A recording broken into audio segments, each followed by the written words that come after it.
എൻ്റെ അമ്മോ! എനിക്ക് പലപ്പോഴും തോന്നിയിട്ടുണ്ട് ഈ അടുക്കളയിലെ പണി വല്ലാത്ത കഷ്ടപ്പാട് പിടിച്ച പണിയാന്ന് കേട്ടോ.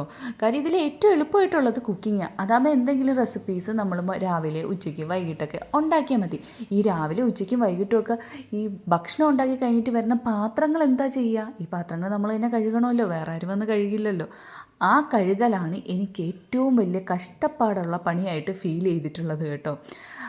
പാത്രം കഴുകുന്നത് മാത്രമോ, ഇത് ഇരിക്കുന്നിടത്ത് കൊണ്ടുവയ്ക്കണമല്ലോ, അത് കഴിഞ്ഞിട്ട് ഈ വലിഞ്ഞു വാരി കിടക്കുന്ന സ്ലാബ് വൃത്തിയാക്കണമല്ലോ, എല്ലാം ഒരു പണിയാണ്. അതിലേറ്റവും ഇമ്പോർട്ടൻ്റ് ആയിട്ടുള്ളൊരു വലിയ പണിയാണ് ഈ കാണുന്ന നമ്മുടെ അടുപ്പ് വൃത്തിയാക്കുക എന്ന് പറയുന്നത്. അതിൻ്റെ മേലെ വീഴുന്ന സാധനങ്ങൾ നമ്മൾ അപ്പം തുടച്ച് വൃത്തിയാക്കിയൊക്കെ പോകണമല്ലോ.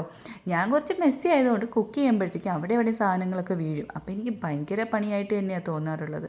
പലപ്പോഴും ഈ പണികളൊക്കെ ചെയ്യുന്ന നമ്മുടെ വീട്ടമ്മമാരുണ്ടല്ലോ, അല്ലെങ്കിൽ നമ്മുടെ ഹോം മേക്കേഴ്സ് ഉണ്ടല്ലോ, അവരാരും അത്ര വലിയ മതിപ്പൊന്നും കൊടുക്കാറില്ല.